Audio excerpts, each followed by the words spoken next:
नमस्कार प्रिय मित्रों, मैं मुकेश शर्मा आपके समक्ष में उपस्थित हुए हैं नए रोचक चीज के साथ। प्रिय मित्रों, बहुत सारे प्रश्न आते हैं कि हमारा प्रेम विवाह होगा या नहीं होगा।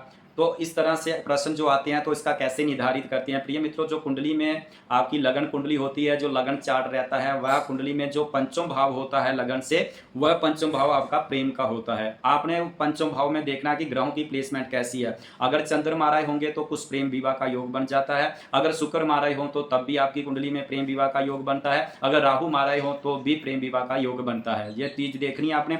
अगली चीज आपने देखनी है कि अगर पंचम भाव का स्वामी सप्तम में चला जाए या सप्तम का मालिक पंचम में चला जाए तो तब भी प्रेम विवाह का योग बनता है।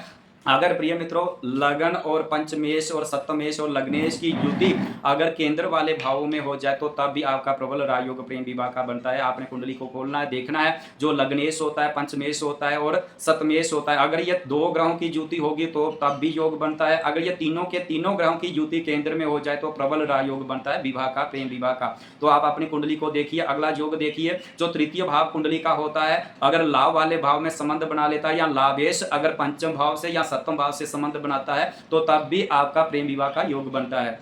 कुंडली में जो एकादश भाव होता है ये मनोकामना का होता है, हर प्रकार की कामना को सिद्धि करने वाला होता है। अगर लाभेश का संबंध पंचम भाव से बना जाए तो ये भी प्रबल राजयोग बनता है प्रेम विवाह का। आप अपनी कुंडली में देखिए, अगर लग्नेश पंचमेश या सप्तमेश की युति केंद्र में हो जाए तो ये प्रबल महाराजयोग बनता है प्रेम विवाह का। तो आप इस तरह से अपनी कुंडली को देखिए। जो व्यक्ति प्रेम विवाह करना चाहते हैं, अगर उनका लग्नेश पंचमेश और सप्तमेश में अच्छे ग्रहों का प्लेसमेंट है या पंचम और सप्तम का दृष्टि संबंध बन जाए या युति संबंध बन जाए तो तब भी प्रेम विवाह का योग बनता है। हालांकि यह चीज आपने इसकी उपेक्षा रखनी है कि कोई क्रूर ग्रहों की दृष्टि पंचम भाव और सप्तम भाव पर ना पड़े। अगर पंचम भाव पर ज्यादा ग्रहों की दृष्टि, क्रूर ग्रहों की दृष्टि होगी तो विवाह में कुछ ना कुछ विलंब आएगा। हो सकता है विवाह ना भी हो, क्योंकि यह क्रूर ग्रह हमेशा क्या करते हैं, उस भाव के कमजोर करते हैं, उस भाव को बिगाड़ने का काम करते हैं। इसलिए आप कुंडली का फलादेश करके यह देखें कि आपका प्रेम विवाह का योग कब बनता है, कैसे बनता है। कुछ उपाय करके भी आप यह योग लागू कर सकते हैं।